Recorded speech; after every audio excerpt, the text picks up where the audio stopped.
श्री कृष्णा। आप सभी को पौष माह के पुत्रदा एकादशी की ढेरों शुभकामनाएं। आज 10 जनवरी को आप सभी पुत्रदा एकादशी का व्रत कर रहे हैं। इस एकादशी को दक्षिणी भारत के कुछ प्रांतों में वैकुंठ एकादशी के नाम से भी जाना जाता है। आज इस वीडियो में हम बात करेंगे जो व्रत आप 10 तारीख को कर रहे हैं, 10 जनवरी 2025 को, उसका पारण कब करना है, क्योंकि एकादशी व्रत का पारण सही प्रकार से किया जाना अति आवश्यक होता है। तो पारण कब करना है, पारण कैसे करना है, पारण की विधि क्या रहेगी, पारण में क्या मंत्र आपको प्रयोग लाना है, जब आप पारण करेंगे तो क्या आहार आपको ग्रहण करना चाहिए, भगवान का भोग क्या होना चाहिए, पुत्रदा एकादशी पर पुत्र की प्राप्ति के लिए विशेष क्या भोग आप लगा सकते हैं भगवान श्री हरि को, शुभ मुहूर्त क्या रहेगा।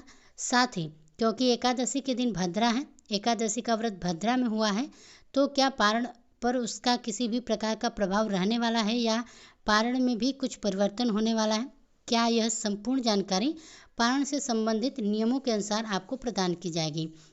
जानकारी बहुत ही महत्वपूर्ण है, क्योंकि आप जब एकादशी का व्रत करते हैं, बहुत से लोग निर्जल व्रत करते हैं, क्योंकि एकादशी का व्रत निर्जल भी किया जाता है। जिसकी जैसी सामर्थ्य हो, जिसका जैसा शरीर उसका सामर्थ्य देता है, उसके अनुसार वह व्रत किया जाता है। आप इतना कठिन व्रत कर रहे हैं, एक प्रकार की साधना है, तो इसका पूर्ण फल आपको प्राप्त हो, इसके लिए पारण का सही रूप से किया जाना आवश्यक होता है। इसलिए हम प्रत्येक एकादशी पर पारण की संपूर्ण विधि नियम अनुसार आपको अपने इस चैनल के माध्यम से बताते हैं, जिससे कि सभी प्रभु की कृपा प्राप्त कर सकें, अपने मनवांछित फल प्राप्त कर सकें। आप सभी ने देखा होगा, व्रत बहुत लोग करते हैं, परंतु उनके कष्ट कभी भी कम नहीं होते हैं। बहुत लोग हैं वह व्रत करने के बाद भी दुखी रहते हैं।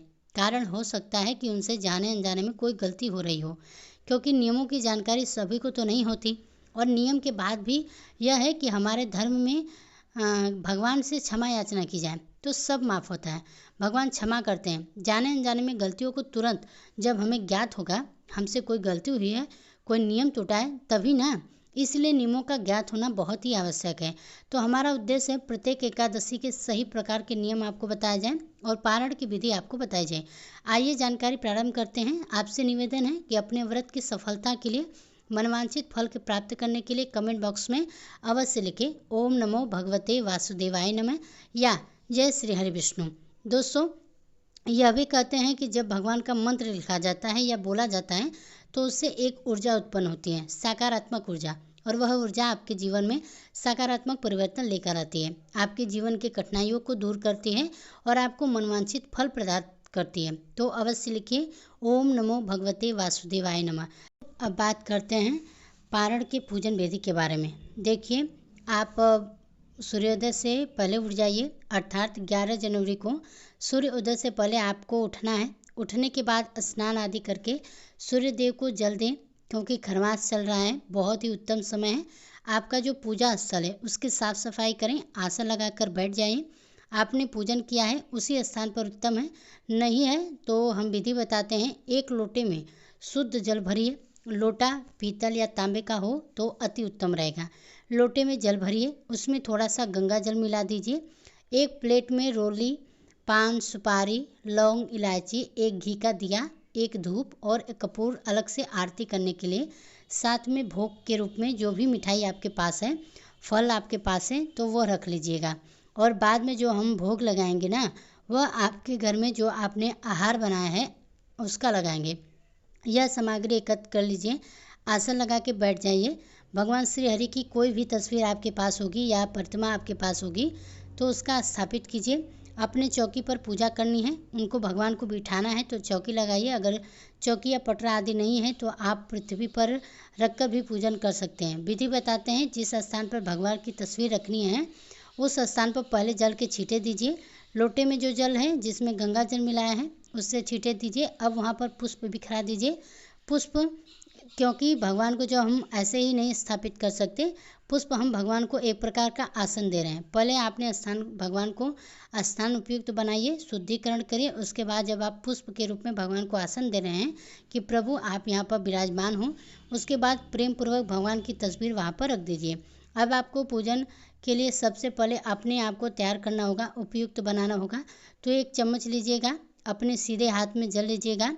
जलास्मनी करेंगे 3 बार ओम केशवाय नमः, पी जाइए। फिर जल लीजिए सीधे हाथ में ओम माधवाय नमः, पी जाइए। फिर जल लीजिए अपने सीधे हाथ में ओम नारायणाय नमः, पी जाइए। हस्तोपच्छालम चम्मच से जल लीजिए, हाथ धो लीजिए। अपने आप को तिलक कीजिए, मौली बांधिए। अब आप पूजा के लिए तैयार हैं। कभी अगर आपके घर में पूजा कराई होगी तो आपको ज्ञात होगा कि जब भी पूजन आरंभ करते हैं तो पंडित जी सबसे पहले यही कराते हैं जब भी जाते हैं, क्योंकि शास्त्र में यह नियम है। पहले जो पूजा करने वाला यजमान है उसको पूजा के लिए उपयुक्त बनाया जाता है, फिर भगवान की पूजा आरंभ की जाती है। अब हम भगवान की पूजा आरंभ करेंगे। भगवान को गंगा जल युक्त जल से 3 बार छींटे दीजिए। एक पुष्प लीजिएगा या कुसा आती है, आप कुसा डाल लीजिएगा, उससे भगवान को 3 बार छींटे दीजिए। यह हम आगामी भगवान को कर रहे हैं। अब भगवान को तिलक लगाइए, अक्षत लगाइए और उसके बाद आपको धूप दीप नैवेद्य जो भी आपने पूजन सामग्री रखी है उससे भगवान का पूजन कीजिए और साथ ही मंत्र बोलिए। कोई भी मंत्र आप बोल सकते हैं, जैसे कि ओम नमो भगवते वासुदेवाय नमः। भगवान को पुष्प अर्पित कीजिए, फूलों की माला पहनाइए, ओम नमो भगवते वासुदेवाय नमः, धूप दिखाइए। इसके साथ ही मंत्रों का जाप करते हुए आपको ये सब करना है। उसके बाद एक स्थान पर रखिए। जब दिया रखेंगे तो उसके नीचे आपने अवश्य ही चावल रखने हैं। आप जब भी अपने दिया पूजा घर में रखते हैं तो उसके नीचे चावल या फूल का आसन जरूर से दिखेगा। दीपक कभी भी पृथ्वी पर डायरेक्ट नहीं रखा जाता है, सीधा नहीं रखा जाता है। तो वह आप जब भी दीपक जलाइएगा तो उसके नीचे आपको कोई भी अन्न ले लीजिएगा या फूल वहाँ पे रख दीजिएगा। ये हमारे साक्षी देव हैं। आज की पूजा में इनको यहाँ से हिलाना नहीं है। आरती के लिए इसलिए हमने कहा है कि कपूर अलग से रखेगा, उससे आरती करेंगे। धूप दिखाएंगे। नैवेद्य के रूप के आपके पास कोई मिठाई है पीले रंग की तो वह भी अर्पित कर दीजिए।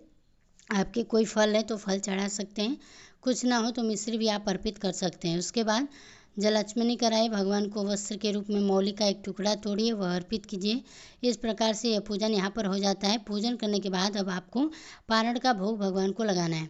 भोग में आपने जो भी कुछ बनाया है वह लगाइए। वैसे एकादशी पर पीले चावल बनाने का विधान है। यह किसी भी एकादशी पर आप बना सकते हैं। जिस एकादशी आपको ज्ञात ना हो भोजन क्या भोग लगाना है तो उस पर आप पीले चावल बनाइए। आज हम बात करेंगे इच्छा पूर्ति के लिए।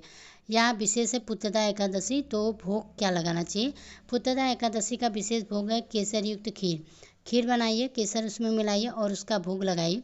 फल का भोग भी लगा सकते हैं। अगर कुछ ना हो तो अगर यह सब ना हो पाए तो आपने सात्विक भोजन अपने लिए घर में बनाया होगा तो आप उसका भी भोग भगवान को लगा सकते हैं।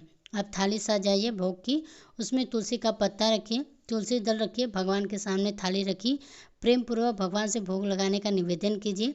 आहार करने का निवेदन कीजिए। भगवान से प्रेम के भूखे हैं, आप प्रेम से भोग लगाइए, भगवान भोग को ग्रहण जरूर करेंगे। उसके बाद जलाचमनी कराइए। जलाचमनी कराने के बाद भगवान को नमन कीजिए, थाली वहाँ से उठा लीजिए और इसके बाद हम करेंगे पुष्पांजलि। पुष्पांजलि वह क्रिया है जो पारण करने के दिन आपको अवश्य करनी चाहिए। यही से आपको जो व्रत है वह सफल या विफल होता है, आपको पुण्य फल प्राप्त होगा या क्षीण होगा, वो इस पर निर्भर करता है। क्योंकि आपने कौन सी गलती की है, कौन सी नहीं की है, कैसे क्षमा याचना करनी है, उसका एक विधान है शास्त्रों में, उसी को पुष्पांजलि द्वारा अर्पित किया जाता है। तो आपने हाथों में पुष्प लीजिए, खड़े हो जाइए, प्रेम पूर्वक हम मंत्र बोलते हैं, आप पीछे से निवेदन करिएगा। आवाहनम जनामि न जनामि विसर्जनम भजमनम जनामि समताप परमेश्वर। हे प्रभु, ना हम आपका आवाहन जानते हैं, ना पूजन जानते हैं, ना ही विसर्जन जानते हैं, अज्ञानी जीव हैं, जैसे बन पड़ी है। प्रभु आपके श्री चरणों की यह सेवा हमने की है, यह व्रत किया है, पूजन किया है, इसके नियमों का पालन करने का प्रयास किया है। इसमें प्रभु जाने अनजाने में कोई हमसे गलती हो गई हो, त्रुटि हो गई हो तो हमें भूल हो गई हो, क्योंकि इस व्रत के नियम अनेक हैं, सभी नियमों का हमें ज्ञान नहीं है, हम अज्ञानी जीव हैं। तो उन जाने अनजाने की गलतियों को हमें क्षमा कीजिएगा और हमारी झोली में दया का आशीर्वाद प्रदान करते हुए हमें पुत्र रत्न की प्राप्ति कराइएगा।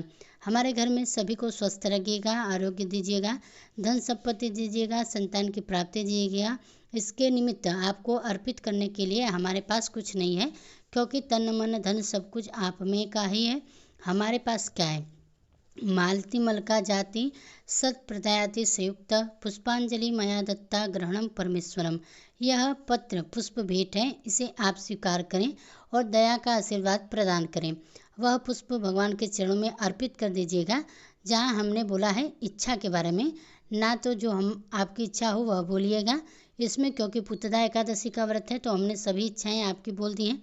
इनमें से कोई ऐसी इच्छा हो जो जिसकी आपको आवश्यकता ना हो, क्योंकि बहुत सी हमारी माताएं बहनें जिनके पास पहले से ही संतान है तो वो नहीं चाहते हैं कि अभी और संतान हो, तो उस लाइन को आप बदल सकते हैं। बाकी बोल सकते हैं जो भी आपकी कामना है आपके पास, उसको पुष्पांजलि करके भगवान को दंडवत प्रणाम कीजिए। खड़े खड़े प्रदक्षिणा कीजिए 5 बार। जिस भी स्थान पर खड़े हैं उसी स्थान पर घूम करके आप प्रदक्षिणा कीजिए, परिक्रमा करिए, भगवान को दंडवत प्रणाम करिए। इसके साथ ही एकादशी का जो आपका पूजन है यह समाप्त होता है। 2 दिन का यह पूजन होता है जो पूरा हुआ। अब आपको किसी भी ब्राह्मण को भोजन कराना चाहिए। भोजन ना करा सके तो भोजन संबंधी सामग्री आपको दक्षिणा रखकर ब्राह्मण को दान देनी चाहिए। बात करते हैं कि पारण करना कब है। तो पारण के लिए एक स्थान पर बैठ जाइए, आसन लगाकर अपने हाथ में तुलसी का पत्ता लीजिए, मुंह में रखिए और व्रत का पारण कीजिए। इसके बाद आप सात्विक आहार जो आपके घर में बना है वह ग्रहण कर सकते हैं। पारण की जहाँ हम बात करें तो पारण 3 नियमों पर आधारित होता है। एक व्रत के अगले दिन किया जाता है, द्वादशी तिथि में किया जाता है, सूर्योदय के बाद किया जाता है और द्वादशी तिथि के पहले 1.5 घंटे में किया जाता है। क्योंकि हरिवासर का जो समय होता है इसलिए हम कहते हैं कि क्या आप सुबह सुबह पारण कर सकते हैं या नहीं कर सकते हैं, यह ध्यान रखिए। क्योंकि कई बार एकादशी के दिन द्वादशी सुबह सुबह होती है, हरिवासर का समय निकला नहीं होता है और आप पारण कर लेते हैं, तो उससे जो आपका व्रत है वो खंडित हो जाता है। क्योंकि हरिवासर का समय द्वादशी के वक्त में ही गिना जाता है, इसमें व्रत नहीं होना चाहिए। हरिवासर का समय समाप्त होने के बाद ही पारण किया जाना चाहिए। इस पारण का जो समय है उपयुक्त है वह उसका मुहूर्त है 7:15 से लेकर 8:21 के बीच। इस समय में आप पारण कर सकते हैं। 11 जनवरी 2025 को सुबह 7:15 से लेकर 8:21 के बीच आप पारण कर सकते हैं। तो यह थी जानकारी पारण से संबंधित। अगर पसंद आई हो तो वीडियो को लाइक कीजिएगा। इसी तरह की अन्य जानकारी को देखने के लिए हमारे चैनल वैदिक पूजा पाठ को सब्सक्राइब जरूर कीजिएगा।